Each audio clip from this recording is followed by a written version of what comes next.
출애굽기 12장 12절 말씀 한 절 함께 큰 소리로 함께 합독하시겠습니다. 내 부모를 공경하라. 그리하면 내 하나님 여호와가 내게 준 땅에서 내 생명이 길리라. 아멘. 성경적 가족 이해라는 제목으로 오미경 목사님 말씀 증거해 주시겠습니다.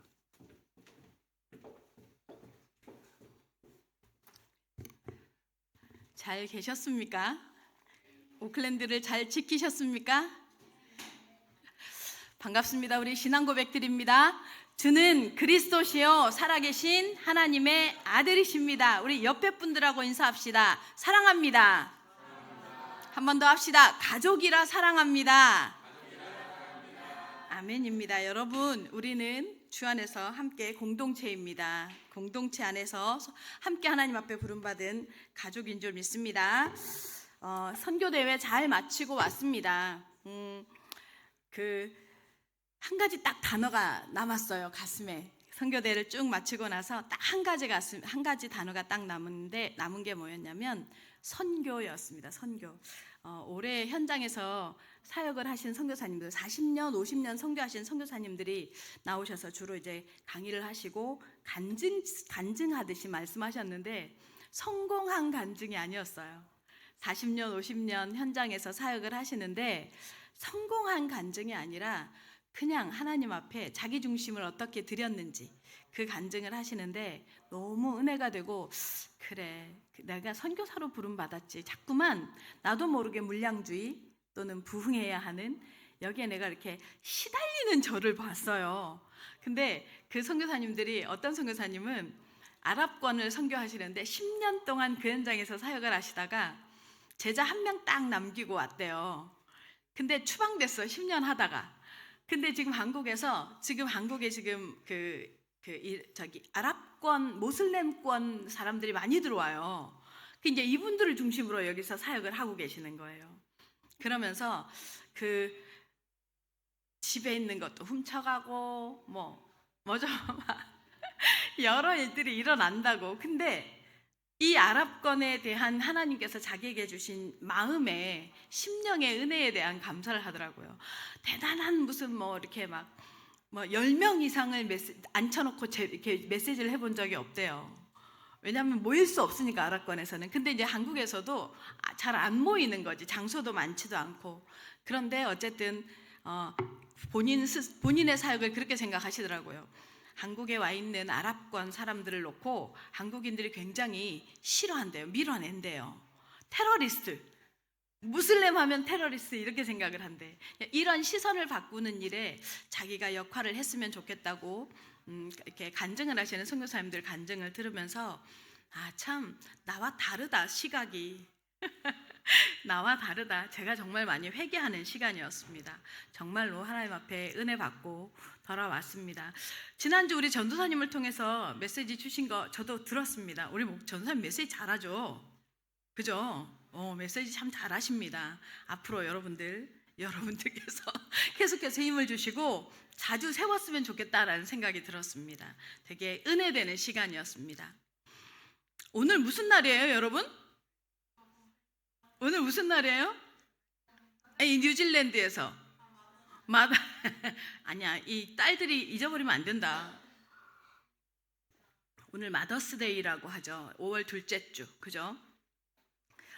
이 마더스데이, 한국에서는 5월 8일을 어버이날로 이렇게 지내잖아요. 어떻게 시작됐는지 아세요? 어떻게 시작됐어요? 이 마더스데이가 어떻게 시작됐냐? 미국산이에요. 미국에서 시작을 했는데 1905년에 에너비스라는 주일학교 교사가 있었어요. 이 교사가 항상 딸을 데리고 이렇게 이제 신앙생활을 하는데, 딸 이름이 안나야. 근데 이 안나가 이렇게 조금씩 장성해 갈 때 엄마는 어쨌든 나이 들어가다 보니까 돌아가셨어요. 엄마가 돌아가셨는데, 이 안나가 엄마의 돌아가신 그 날을 기념하면서 슬퍼하고만 있을 게 아니구나 싶어서 그 교회에 있는 어르신들 있죠. 엄마 또래의 어르신들한테 하얀색 카네이션을 만들어서 이렇게 가슴에 붙여드렸던 거예요. 그게 시작이 돼서 그 지역이 뭐냐면 필라델피아였어요. 이 필라델피아 지역에 뭐예요? 전체로 이게 이렇게 서서히 소문이 나면서 확산이 된 거예요. 이거를 보니까 미국에서 이게 나쁘지 않으니까 뭐 하냐면 1914년에요. 미국에서요. 미국 의회에서 5월 둘째 주는 마더스데이로 지키자 하고 제정을 한 거예요. 요게 한국으로 어떻게 넘어왔냐? 5월 8일 날 어머니 날이었어요, 원래. 그 다음 며칠 있다가 아버지 날이 있었어, 한국에서는. 어르신들은 기억하실 수 있을 것 같은데 그랬었대요. 아버지 날이 있었대요. 근데 아버지 날, 어머니 날을 따로 하려니까 좀 그래서 합친 거예요. 5월 8일을 어버이날로. 한국은 그래서 어버이날로 이렇게 지킵니다. 그래서 그것이 이제 1974년에요. 국경일로 어버이날을 제정하게 된 겁니다. 그렇게 지금 5월은 그래서 어린이날, 어버이날 이러면서 한국은 그렇고 이 뉴질랜드라든가 서양 문화권에서도 이걸 지키죠. 마더스데이로. 그럼 성경에서는요? 성경에서는 가족을 어떻게 이해할까요? 어떻게 말할까요? 성경에서는 가족을 어떻게 볼까요? 우리 이제 이게 정리되어져야 될 것 같아요. 성경에서 말하는 가족관, 가족이 어떤 의미인지 이 성경의 질서 속에서 어떻게 우리가 이해하고 무슨 메시지를 주고 있는지 이해되어지고 정리되어지는 시간이 되었으면 좋겠습니다. 우리 한국인들은요, 동방예의지국이라고 표현하죠. 이 동방예의지국에 있어서 한국의 가장 대표적인 예의의 문화가 뭐냐면 효문화예요. 효문화. 한국인들은 한국인의 효 사상은 세계적으로 굉장히 유명할 뿐만 아니라 굉장히 한국인들을 존경하는 근원이 된대요. 근데 이 효가요, 성경에서는 효를 어떻게 다루고 있는지 이거 우리 알아야 하잖아요. 그죠? 성경에서는 효를 어떻게, 효가 그냥 윤리 아니면 도덕 아니면 사회적인 풍습을 거기에 있잖아요. 매여버리면 그거나 그냥 파괴해버리고 나 상관없어 해버리면 지켜야 할 의무가 없잖아요. 그죠? 근데 사실 아세요? 이 효문화는요, 성경의 문화예요. 성경에 기록돼 있어요. 그리고 효문화는요, 이 도덕이나 윤리 이런 걸 넘어서서 어떤 문화냐? 구속의 원리가 여기에 숨어 있습니다. 하나님의 구속사적 원리가 이 효문화에, 성경적인 효도 이 문화에 숨겨져 있습니다. 오늘 그냥 단순히 부모니까 효도하고 내 마음 수준에서 효도하는 수준이 아니라 하나님은 성경에서 왜 부모에게 효도하라 하는지, 그리고 성경이 말하는 효는 뭔지 정확하게 정립되어지는 우리 오클랜드 영교회 성도들 되시기를 예수님의 이름으로 축원합니다. 첫 번째입니다. 성경적 효도입니다. 출애굽기 20장 12절 다 같이 함께 읽어보겠습니다. 출애굽기 20장 12절 시작. 내 부모를 공경하라. 그리하면 내 하나님 여호와가 내게 준 땅에서 내 생명이 길리라. 자, 여러분, 성경에는요, 사회가 어떻게 구성되어진 이 구성의 질서, 사회 구성의 근본적인 질서, 세 가지 질서를 말해요. 세 가지 질서를. 그 첫 번째 질서가 뭐냐면 부부관계를 얘기해요. 그죠? 아담과 하와를 들어서 부부관계의 질서를 얘기합니다. 두 번째는 뭐예요? 부모와 자식 관계에 대한 질서를 성경에서 말해줍니다. 나머지는 아주 보편적이고 일반적인 질서죠. 상하관계, 상정과 종의 관계. 지금 우리 세상에도 이렇게 돌아가잖아요. 대부분 직장에 속해 있거나 뭐 이러면서, 그죠? 이런 관계를, 이 세 가지 질서가 성경에는 나옵니다. 이 첫 번째 있어서 부부관계는요, 뭐예요? 하나님이 아담과 하와를 만들어서 제일 먼저 보여주죠. 아담이 먼저 지음을 받고 하와가 아담의 갈빗대를 통해서 나오죠. 이것이 종속관계를 의미합니까? 아니에요. 하나됨을 의미하는 거예요. 한 몸인 것을 의미하는 거예요. 그래서 부부는 뭐예요? 종속관계. 남자가 위고 여자가 아래. 정말 이런 사상 아니에요. 성경은요, 뭘 얘기해요? 한 몸인 걸 얘기하면서 서로 위치가 다른, 역할이 다른 뭐예요? 평등한 관계인 것을 성경에서 설명합니다. 두 번째는 부모와 자식 관계. 그죠? 그럼 이제 오늘 우리가 이 부모와 자식 관계에 대해서 집중적으로 한번 보려고 합니다. 부부 관계에 있어서는요, 우리가 이 부부 관계를 이해해야 부모 자식 관계의 구속사적 개념을 조금 이해합니다. 그럼 부부 관계는 어떤가? 성경에서 뭐라고 표현하느냐? 에베소서 5장 31절 32절을 제가 안 드렸어요. 여러분 찾아보세요. 성경을 찾아보시기 바랍니다. 성경을 찾아보시고 에베소서 5장 31절 32절. 네, 신약 에베소서 5장 31절 32절 한번 같이 찾아보시겠습니다. 찬찬히 찾아보시면 됩니다. 찬찬히. 혹시 31절에서 32절 5장 31절에서 32절 다 찾으셨어요? 자, 한 목소리로 시작. 그러므로 사람이 부모를 떠나 그의 아내와 합하여 그 둘이 한 육체가 될지니 이 비밀이 크도다. 나는 그리스도와 교회에 대하여 말하노라. 신기하지 않아요? 여러분 신기하지 않아요? 아담과 하와라는 부부 질서를 가지고 지금 사도 바울은 뭘 얘기해요? 그리스도와 교회의 관계에 대한 얘기를 하는 거래요. 아담과 하와, 하나님께서 가정을 이루실 때 부부 남편과 아내를 만드신 목적이요, 궁극적인 목적의 설명의 방향이 어디를 향해 가고 있어요? 그리스도와 교회를 설명하기 위해서 죄송합니다. 남편과 아내를 창조하셨다는 거예요. 신기하죠? 그 여러분 있죠? 하나님의 교회는요 굉장히 중요한 역할을 하고 있는 겁니다.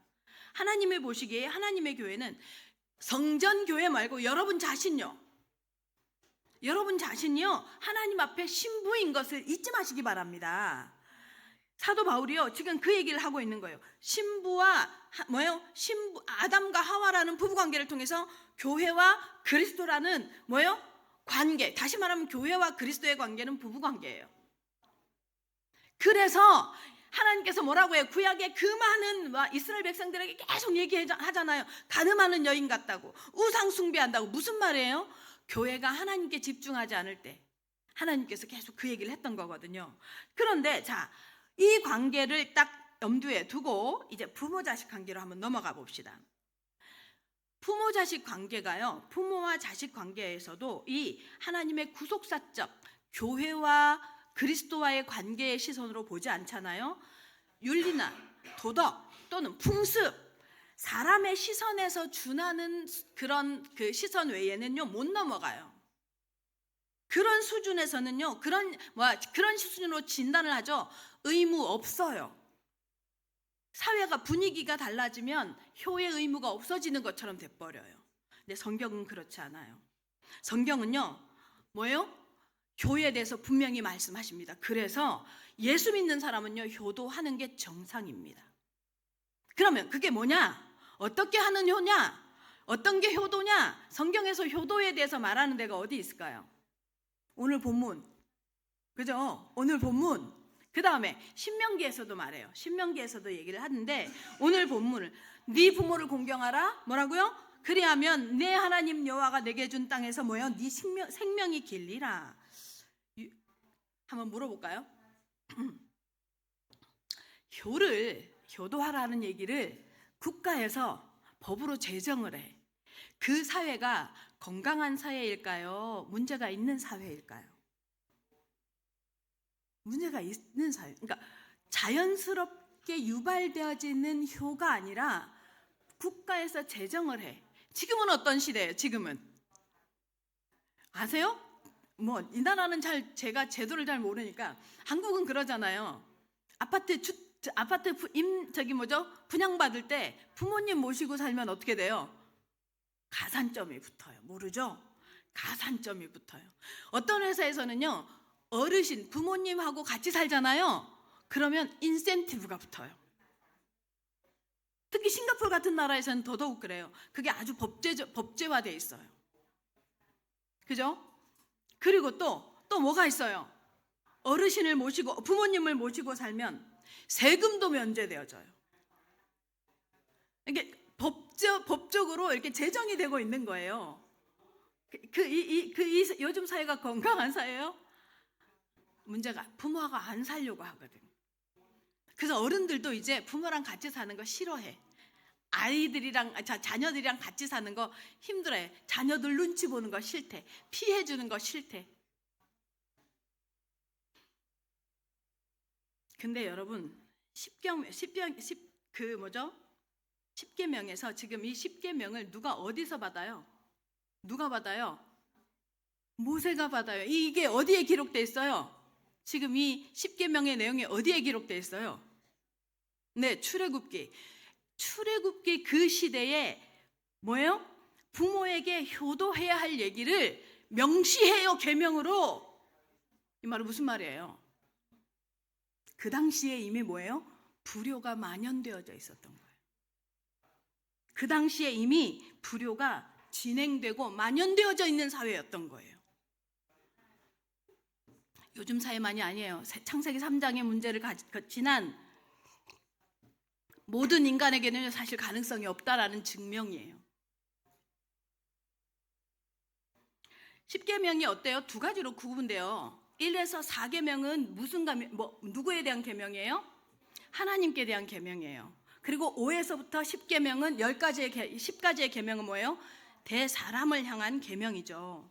법이거든요. 근데 사람을 향한 법에 딱 중간에 하나님을 향한 법에서 1계명에서 4계명이 지나고 5계명에부터 딱 시작하는 인간을 향한 계명이 시작하는 계명이 뭐예요? 부모에 대한 계명이에요. 10계명은 안 지켜도 됩니까? 10계명 안 지켜도 됩니까? 율법은 안 지켜도 됩니까? 잘못 알고 계십니다. 율법은 지켜야 합니다. 그러나 지킬 수 없음을 계속 말씀하십니다. 성경은. 우리가 다 지킬 수 없는 불완전한 존재이나 지켜야 합니다. 우리는 율법을 우리의 마음에, 우리의 염두에 두어야 합니다. 그 10계명에, 그 중에서 가장 중요한 이 10계명에 딱 허리가 되는 중간에 이 5계명이에요. 뭐예요? 내 부모를 공경하라, 이렇게 말합니다.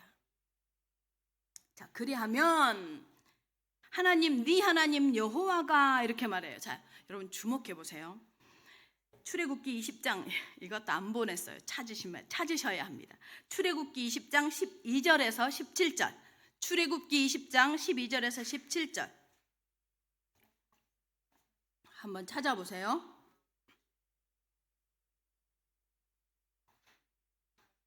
출애굽기 20장 12절에서 17절. 다 같이 시작.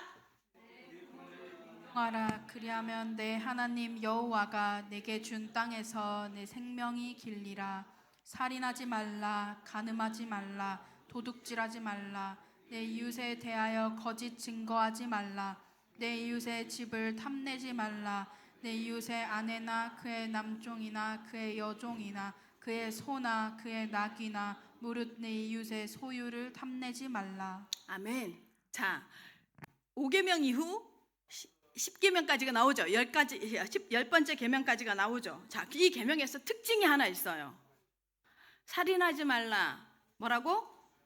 간음하지 말라, 살인하지 말라, 도적질하지 말라. 이 계명을 쭉 읽는데 뭐가 하나 나와? 특징이 하나 나와 있는데 찾아보세요. 뭘까? 스티커 선물 줄 수도 있어. 애들한테 아까 스티커 선물 줬더니 너무 좋아하는데. 말라 특징이 하나 있어요. 여기에 5계명부터 하지 말라. 말라는 공통점이고 특징. 사회생활. 여기에서의 특징이 뭐냐면요. 자, 뭐죠? 제일 먼저 뭐 하지 말라? 5계명부터 읽어보세요. 5계명 시작. 5계명 시작. 공경하라. 그리하면 내 하나님 여호와가. 그 다음 계명이 뭐예요? 살인하지. 그 다음에 간음하지 말라. 그 다음에 도둑질하지 말라. 그 다음에 내 이웃에 대하여 거짓 증거하지 말라. 자, 그러죠. 그런데요, 여기에 한 가지 되게 재미있는 특징이 있어요. 하지 말라고 하는 6번째 계명부터는요, 하나님이라는 단어가 안 나와요. 여호와라는 단어가 안 나와요. 5계명에만 하나님께서 부모에 대한 이 5계명에만 하나님, 내 하나님 여호와께서라는 단어가 나와요. 하나님에 대한 표현이 여기에만 언급이 됩니다. 왜 그럴까요? 왜 그럴까요? 왜 그럴까요? 여러분, 여기가 핵심이에요. 이게 핵심이에요. 왜 그러느냐? 자, 보세요. 우리 임병학 장로님을 보면, 임병학 장로님이 공중에서 떨어진 거 본 사람 좀 무겁지 않겠어? 그럼 좀 바꿔서 땅에서 솟았어요? 땅에서 솟았어요? 아니죠. 우리 오늘 제가 이제 이번에 우리 이말씀 집사님 어머님을 만나고 왔어요. 아, 이말씀 집사님 어머님은 정말 참 좋아요. 사모님이신데 이말씀 집사 어머님을 보면 이말씀 집사의 얼굴이 나와. 이게 보여, 얼굴이. 무슨 말이에요? 부모에게서 자녀가 나오죠. 자녀가 혼자 뚝 떨어지지 않죠. 우리 오늘 수정이가 있어요. 수정이가 어쩜 이렇게 아빠랑 똑같은지 생긴 게. 내가 야, 수정이는 갈수록 아빠 닮는구나. 근데 남자의 얼굴이 여자의 얼굴로 태어나도 이렇게 이쁠 수 있구나. 그러면서 내가 수정이를 머리를 쓰다듬는데요. 자녀를 보면 뭐가 있는 거예요? 부모가 있다는 소리잖아요. 오늘 우리 5분 정원 찰림하고 우리 김종근 집사님 나오셨는데, 우리 이렇게 연세가 드신 우리 어르신이신 5분 정원 찰림과 김종근 집사님에게도 부모님이 계실까요? 안 계실까요? 계시죠. 왜요? 이분들이 지금 계시는 걸 통해서 부모가 계시는 걸 우리가 유추할 수 있잖아요. 맞죠? 그거예요. 왜 하나님께서 이 5계명에만 내 부모님에 대해서 하나님에 대한 언급을 하시느냐면, 인생은요, 어떤 인생이든요, 그냥 존재하는 존재가 없어요. 그냥 땅에서 솟아났거나 하늘에서 떨어진 존재가 없어요. 그 부모를 유추할 수 있죠. 부모가 있음을 유추할 수 있습니다. 무슨 말이에요? 우리가 이 땅에 살아가면서 보여지는 이 세상의 모든 존재하는 건 창조한 존재가 있음을 기억시키는 것이 바로 부모의 역할이에요. 하나님이 하셨다는 거예요. 하나님이 태어나게 하셨다는 거예요. 하나님이 그 부모를 허락하셨다는 거예요. 부모를 통해서, 그래서 이 부모를 통해서 이 땅에 만들어지고 우리가 존재되어지는 이유가 부모가 있기 때문이구나라는 걸 감사하는 것처럼, 세상에 존재하는 모든 것이 뭐예요? 태어나게 하는 존재가 있었음을 기억시키는 거예요. 하나님이 콩나무 줄기에서는 사람을 못 만들겠어요? 만들 수 있잖아요. 근데 뭐예요? 반드시 부모를 통해서만. 세상에 존재하는 모든 것에는 창조하시는 분이 계시다는 것을요, 기억시키고 알려주시는 방법이 부모를 통해서 자녀가 태어나게 하는 거예요. 그리고 부모는요, 이 질서를 후대에게, 자기 자녀에게 알려줘야 돼. 다시 말하면요, 하나님의 창조 질서, 창조하셨던 하나님의 질서를 부모를 통해서요, 배울 수 있도록 장치해 놓으신 게 바로 성경입니다. 그래서 자녀가 부모에 대해서 가지는 질서는요, 창조적 질서의 개념인 것을 잊어버려서는 안 됩니다. 나를 창조해 주신 자라는 기억을 가지고 있어야 돼요. 그 마음을 가지고 있어야 돼요.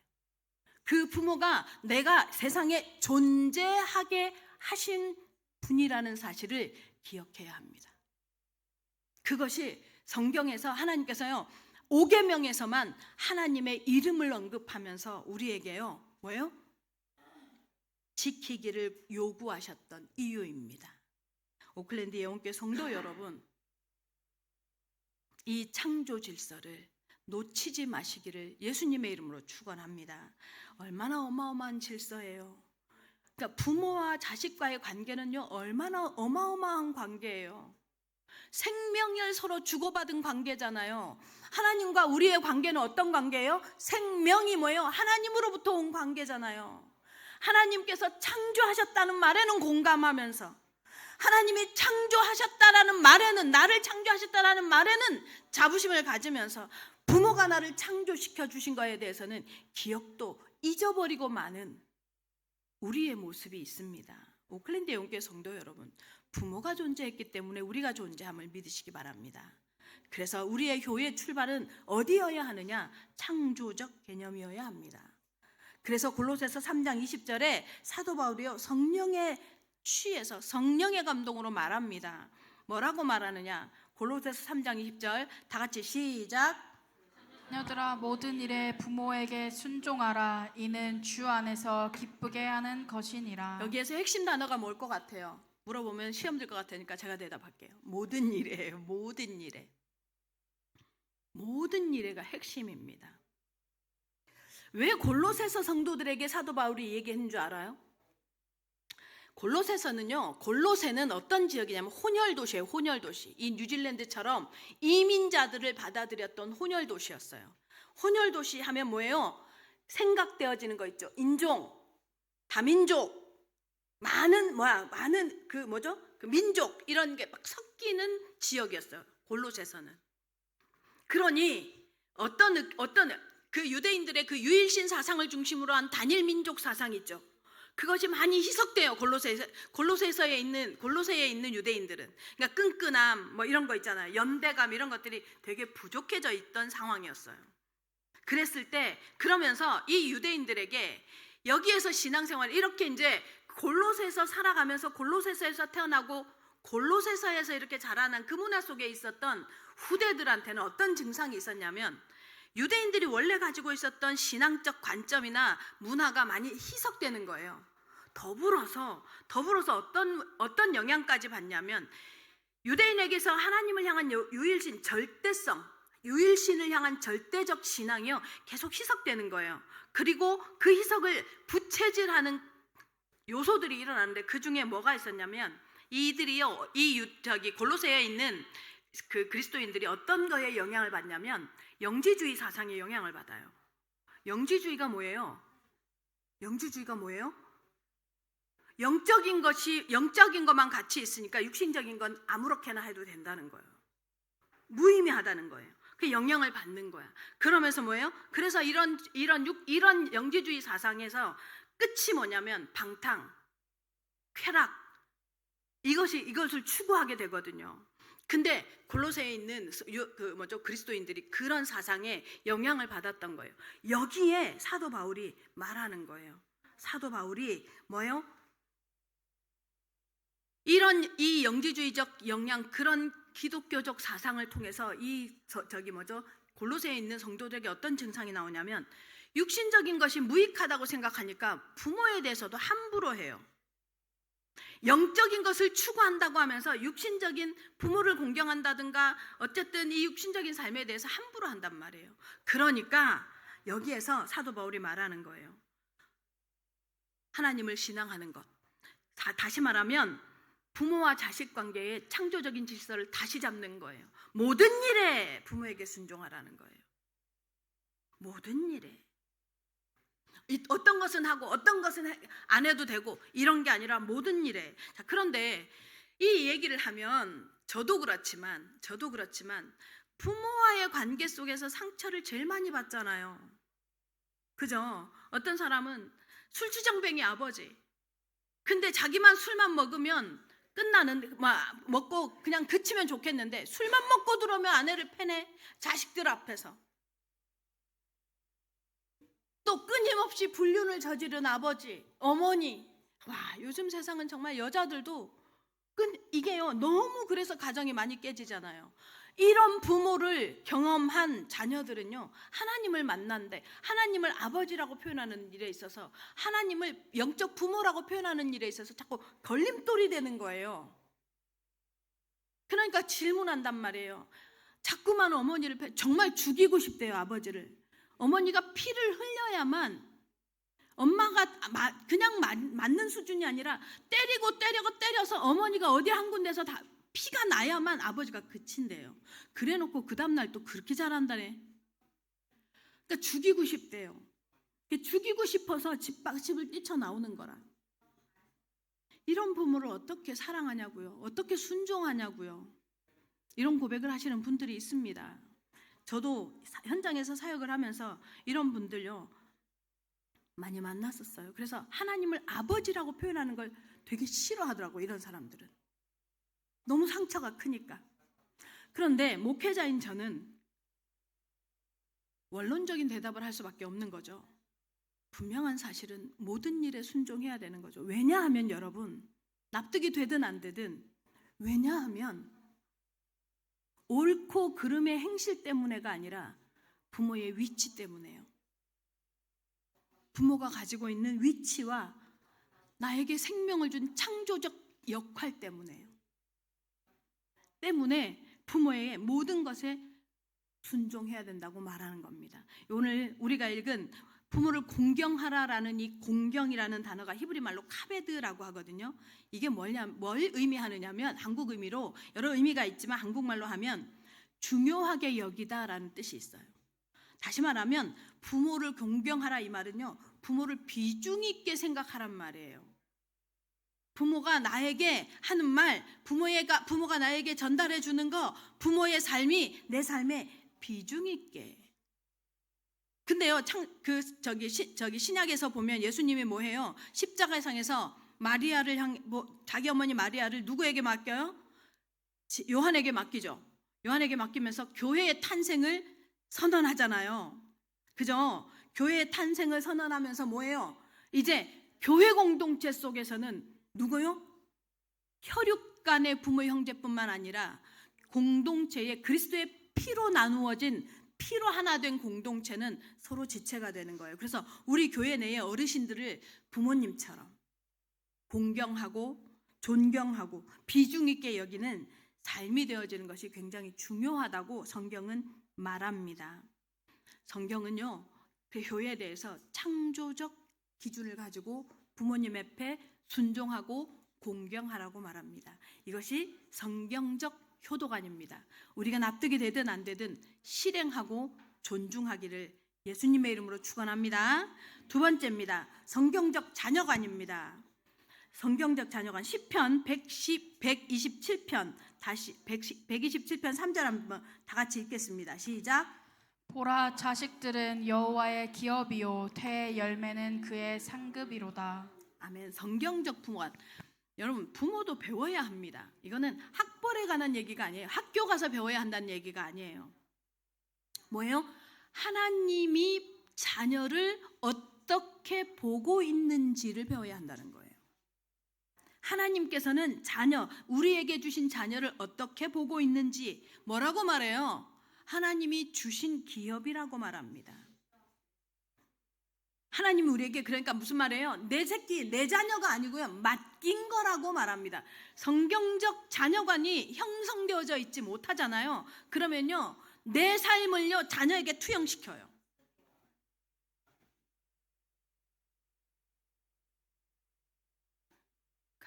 한국의 부모님들이 이런 거 너무 많이 하죠. 그래서 아이들이 너무 불행해 하잖아요. 부모를 왜요? 부모가요 자기 자녀를 소유로 생각해서 그래요. 자기 소유로 생각해서. 잠언서 22장 6절 함께 읽겠습니다. 잠언서 22장 6절 다 같이 시작. 마땅히 행할 길을 아이에게 가르치라. 그리하면 늙어도 그것을 떠나지 아니하리라. 하나님이 맡겨주신 청직이 된 부모가요 자녀에게 해줄 수 있는 최고가 뭐냐면 바로 이거예요. 마땅히 행할 길을 아이에게 가르치는 것. 하나님이 내게 자녀를 주셨다고 믿기 때문에 하나님 앞에서 마땅히 행할 길을 가르치는 것. 늙어도 그래 하면 떠나지 않을 거라고. 이번에 어떤 선교사님이 그런 말씀을 하시더라고요. 옛날에는 1040라고 해서 그 창 있죠. 뭐라고 해요? 경도, 위도, 우리 이런 거 하죠. 그거에 10과 40 사이의 이 창, 모슬렘을 비롯한 이 영역이 선교 대상이었어요. 근데 바꿨어요. 선교 대상이 바뀌었어요. 414로 바뀌었어요. 4살에서부터 14살까지가 선교 지역이라고 규정하더라고요.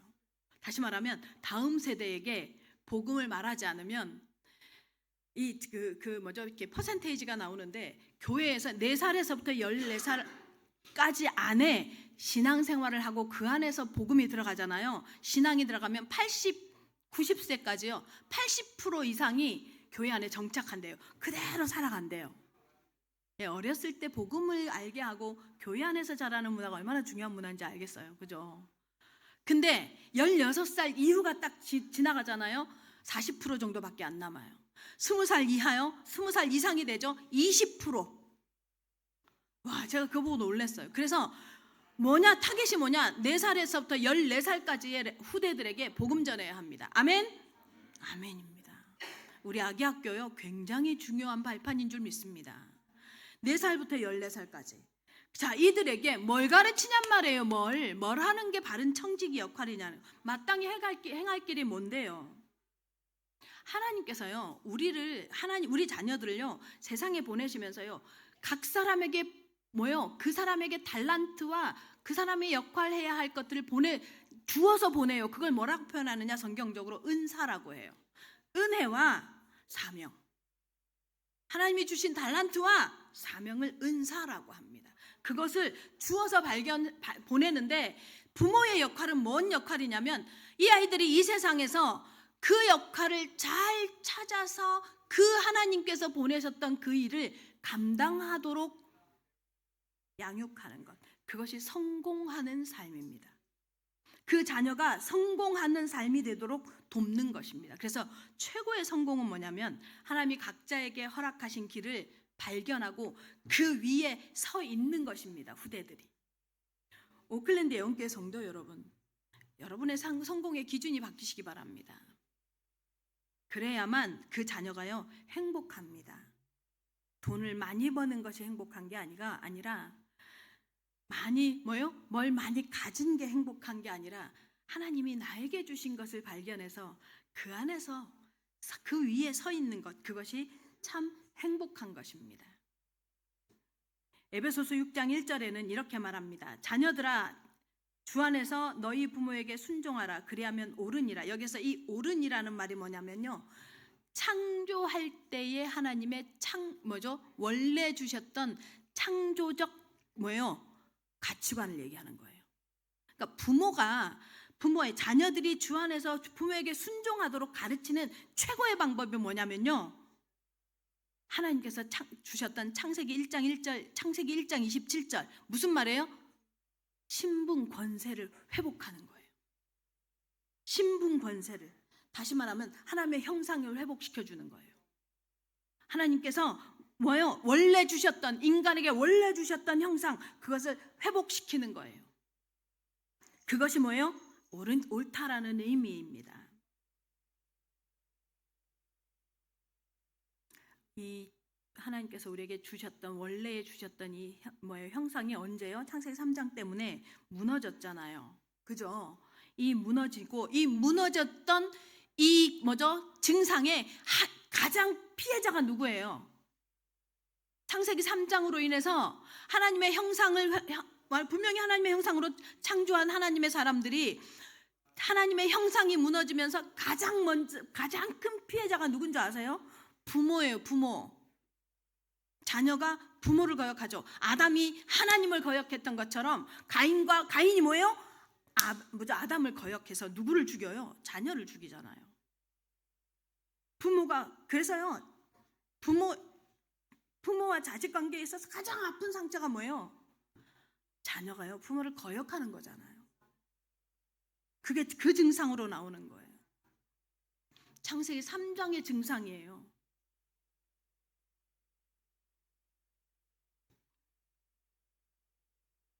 그래서 우리 부모들이요, 자녀를 제대로 양육한다. 우리 부모들이 자녀를 맡은 청지기로서 제대로 이 자녀에게 가르쳐줘야 할 게 뭐냐면, 하나님의 형상을 회복시켜 주는 거예요. 오클랜드 예언교회 성도 여러분, 자녀들에게 하나님의 형상을 회복시키는 일에 생명 거시기를 예수님의 이름으로 축원합니다. 결론입니다. 사람들이요, 제일 화를 많이 내는 대상이 있대요. 살아가면서요, 가장 서로 화를 많이 내는 대상이 있대요. 부부인 것 같지 않아요? 부부. 누굴까요? 우리가 막 화를 많이 내는 대상이 미워하거나 싸우는 대상이 아니래요. 가장 가까운 사람, 가장 마음이 편한 사람, 가장 내 마음에서 배신하지 않을 거라고 확신하는 사람을 향해서 화를 많이 낸대요. 그게 누굴까요? 엄마래요, 엄마. 엄마를 향해서 화를 제일 많이 낸대요. 얼마나 찔리는지. 우리나라에 뇌과학자들이 몇 명 있어요, 그죠? 정재승이라는 뇌과학자가 있는데 이 정재승이라는 분이 이렇게 말합니다. 우리 뇌에 왜 엄마한테 화를 그렇게 내느냐면 우리 뇌에 나를 인지하는 영역과 타인을 인지하는 영역이 있는데 나와 가장 가까운 관계일수록 나를 인지하는 영역에 가깝대요. 나랑 가까이 있는 사람에 대해서 나라고 생각한다는 거야, 한마디로. 내가 나라고 인지할 정도로 가까운 대상이기 때문에 내 마음대로 통제할 수 있다고 생각한대요.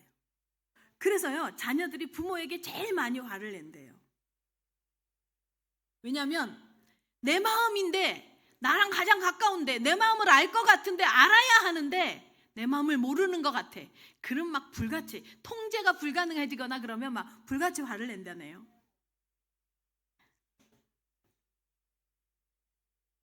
사람들은 그런데요. 그래서 밖에서는 잘 참는데요.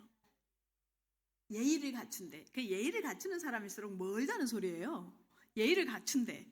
그런데 참았던 화를 집에 가서 쏟는데요. 집에 가서 엄마 아빠한테 쏟는데요.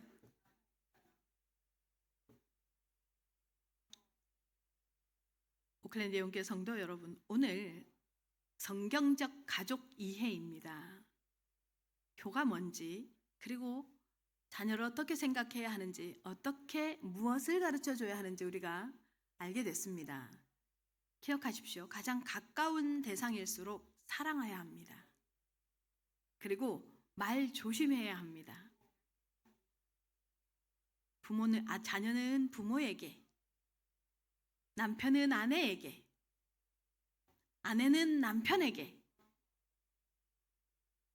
제가 최근에 우리 남편한테 말 실수를 했었어요. 그래가지고 얼마나 미안한지 나도 모르게 튀어나온 말 때문에 너무 미안해서 2번, 3번 사과를 했어요. 진짜 미안하다고, 진짜 미안하다고. 근데 이게 툭 튀어나와요. 난 줄 알고. 여러분, 우리 말 조심합시다. 그래서 사랑합시다. 그래서 성경적 가족 이해, 교는 창조적 관점에서 출발해야 합니다. 아멘. 자녀는 뭐예요? 하나님의 시선으로 하나님의 형상 회복시켜주는 게 최고의 축복입니다. 그 시선을 가지고 한 주간 동안 가족관계가 회복되어지는 축복을 누리는 우리 오클랜드 영교회 성도들 되시기를 예수님의 이름으로 축원합니다.